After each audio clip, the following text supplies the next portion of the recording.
Bu Ari, seorang janda berusia 49 tahun, merasa hidupnya telah berakhir setelah kepergian suaminya.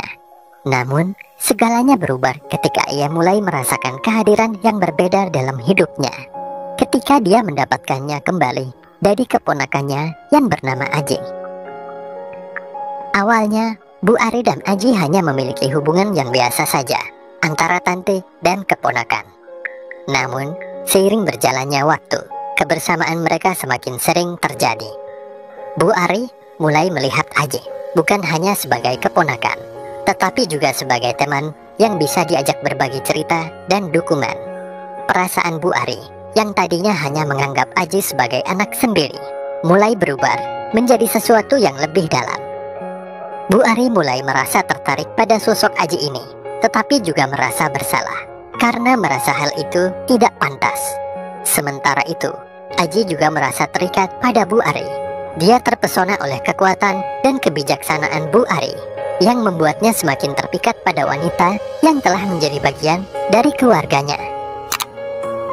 Ketika perasaan mereka semakin sulit untuk ditahan, Bu Ari dan Aji harus menghadapi konflik internal mereka masing-masing. Mereka sadar bahwa hubungan mereka melanggar norma sosial dan akan menimbulkan banyak kontroversi di sekitar mereka. Namun, cinta tidak mengenal batas-batas atau logika. Akhirnya, Bu Ari dan Aji memutuskan untuk mengikuti kata hati mereka. Meskipun menghadapi banyak tantangan dan penolakan dari orang-orang di sekitar mereka, mereka memilih untuk sama-sama mengarungi bahtera cinta mereka, menghadapi segala rintangan dengan keberanian dan kepercayaan. Nikmat yang tak akan datang kedua kalinya adalah kisah tentang bagaimana cinta bisa muncul di tempat dan waktu yang tak terduga, dan bagaimana keberanian untuk mengikuti hati bisa membawa kebahagiaan yang sejati, meskipun harus melawan segala rintangan yang ada. Dan inilah kisah selengkapnya. Hidup tanpa suami sebagai seorang wanita yang masih mempunyai keinginan yang tinggi tentu tidaklah mudah, seperti yang aku alami ini. Sebut saja aku Bu Ari, 49 tahun, dan di dalam kesempatan ini, aku ingin berbagi cerita yang sangat indah, tetapi juga tidak seharusnya terjadi. Karena pengalaman yang aku alami ini dengan keponakanku sendiri, sebut saja namanya Aji, 22 tahun. Sehingga sejak aku dengan keponakanku itu seringkali melakukannya, kehampaan hidupku pun lenyap sudah. Aku seorang wanita yang cukup mapan. Selama 5 tahun aku hidup tanpa suami yang telah meninggalkanku untuk selamanya karena dipanggil Yang Kuasa. Suamiku meninggalkan harta yang lumayan melimpah, sehingga untuk urusan keuangan aku sama sekali tidak ada masalah. Agar rumah tidak terlalu sepi, aku meminta keponakanku untuk ikut tinggal di rumahku. Aji keponakanku itu orangnya sangat sopan, jadi aku pikir sangat menguntungkan jika ada seseorang yang ikut menjaga rumahku. Bahkan ternyata Aji itu juga membawa berkah yang lain bagiku. Pagi itu aku begitu segan sekali untuk bangun dari tidurku, karena baru kemarin malam aku kembali dari liburan ke luar negeri. Apalagi kebetulan hari itu adalah hari Minggu, sedangkan keponakanku juga sedang libur kuliah tentunya. Hari itu aku tidur dengan memakai biji tidurku yang terbuat dari sutra halus yang berwarna putih. Dan kalau saja ada lelaki yang melihatnya, pasti spontan akan langsung terpana tentunya. Aku pandangi diriku sesaat yang mulai terlihat agak demu. Aku pun berpikir kalau sepertinya aku harus mulai senam lagi.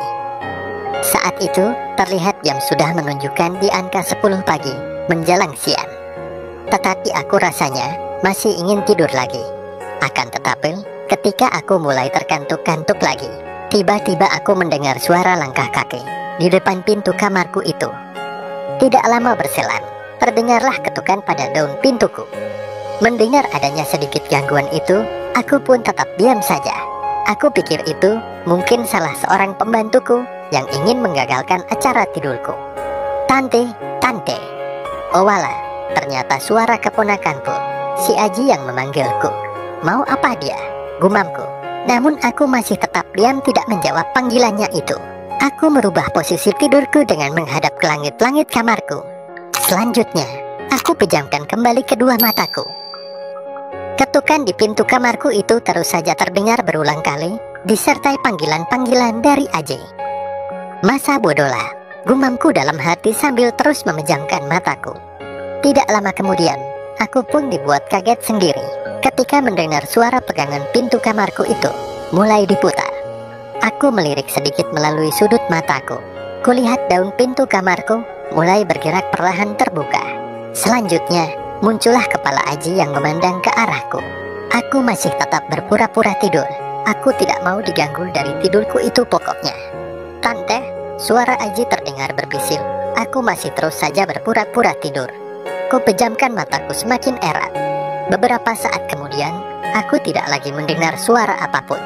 Akan tetapi, tiba-tiba saja, alangkah terkejutnya aku ketika aku merasa ada sesuatu yang bergerak di. Segera aku berusaha melihat melalui sudut mataku. Astaga, ternyata Aji sudah berada di samping tempat tidurku.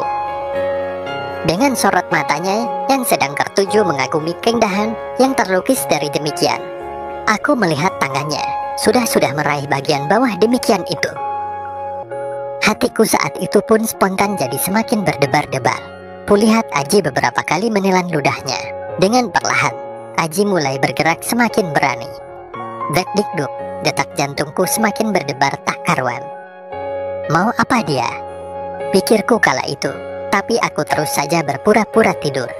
Tante, suara Aji terdengar agak keras. Mungkin keponakanku itu sedang mencoba memastikan apakah tidurku betul-betul nyenyak atau bagaimana. Sebagai seorang wanita yang masih normalisasi, tentu saja saat itu aku juga merasa penasaran dengan apa yang akan dilakukan oleh Aji yang masih begitu muda itu. Apalagi sudah cukup lama aku tidak memperolehnya dari seorang lelaki. Jujur saja saat itu aku berharap sekali Aji itu akan semakin nekat di dalam usahanya meruntuhkan imanku. Karena terus terang saja saat itu imanku sudah berada di titik 0%. Demi mewujudkan keinginanku yang semakin meningkat itu, aku memutuskan untuk terus berpura-pura tidur. Beberapa saat kemudian, aku sadari kalau kenekatan Aji itu ternyata seperti apa yang aku harapkan. Selanjutnya Aji sudah mulai berusaha untuk membuat suasana di pagi hari menjelang siang itu semakin romantis. Jantungku spontan saja semakin bergemuruh di saat itu. Tapi lagi-lagi, aku masih saja terus saja mencoba sedamai mungkin dalam tidurku. Saat itu aku berharap, semoga saja Aji tidak curiga dengan kepura-puraanku saat itu. Pada saat aku merasakan ada yang begitu dekat, segera aku buka sedikit mataku. Buset, ternyata Aji sudah dekat sekali dengan impiannya. Dengan segera, aku atur NVSKO selembut mungkin. Aji yang merasa kalau semua usahanya saat itu dirasa aman, semakin berlanjut dengan usahanya itu. Perlahan namun konsisten, Aji terus berusaha untuk mendapatkan apa yang diinginkannya saat itu. Sehingga aku yang sudah cukup lama tidak mendapatkan perlakuan yang seperti itu dari PRL, tentu saja merasa sangat tersanjung dan mudah sekali. Mimpiku itu meningkat semakin tinggi.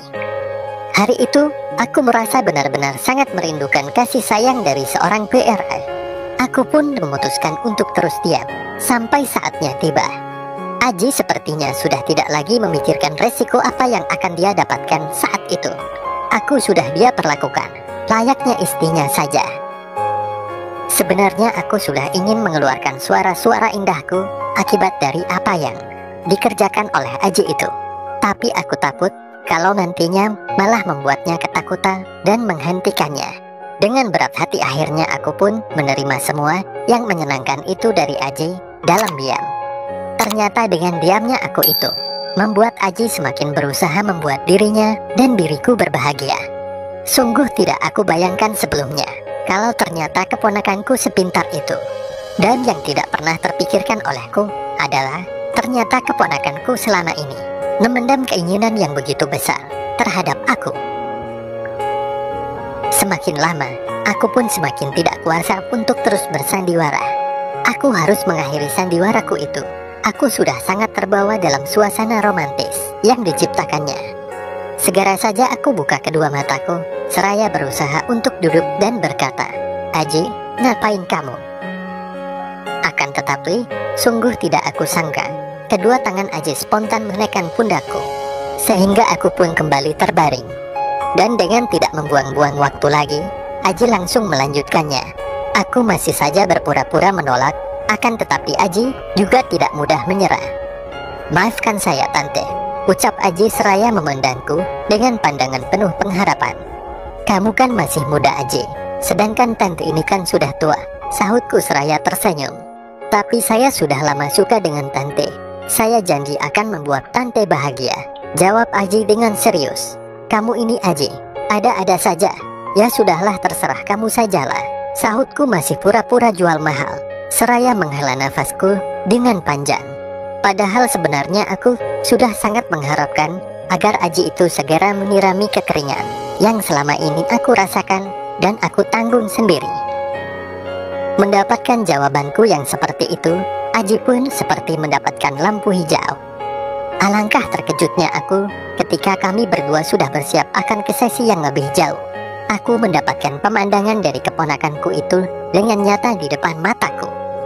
Spontan saja keinginanku semakin meningkat, dan aku merasa semakin tidak sabar untuk bisa segera menerima itu semua dari Aji. "Tanti, diam saja ya," ucap Aji seraya mulai berusaha melambungkan angan-anganku. Sehingga aku saat itu benar-benar melayang-layang akibat apa yang diberikan Aji saat itu padaku. Sehingga aku menjadi benar-benar kagum dengan cara kerja Aji itu, dan semakin berharap agar secepatnya Aji itu menyempurnakannya. "Aji suka ya?" tanyaku seraya mengerling padanya yang keasikan di bawah sana. "Aji suka sekali, Tante," jawab Aji dengan pandangan matanya yang menggemaskan. Dengan penuh kasih sayang, aku cubit hidungnya itu. Selanjutnya, Aji bergerak perlahan mensejajarkan oposisinya denganku. "Tante, bolehkah?" tanya Aji penuh harap. Aku pun hanya mengangguk dan tersenyum. Mendapatkan lampu hijau dariku itu, Aji pun segera berusaha untuk proses penyempurnaan. Dengan sukacita, aku bantu Aji dalam prosesi itu, sehingga prosesnya pun menjadi sangat mudah. Akhirnya hari itu jiwaku yang kering selama ini pun terobati sudah oleh Aji. Hari itu aku dengan keponakanku itu pun terus mengulanginya. Kebahagiaan yang aku dapat hari itu dari Aji benar-benar sangat berarti. Aku semakin sayang dengan keponakanku itu. Ada saja situasi dan cara-cara yang baru setiap kali kami melakukannya, sehingga aku dan keponakanku itu sama-sama keterusan. Sekian dan terima kasih.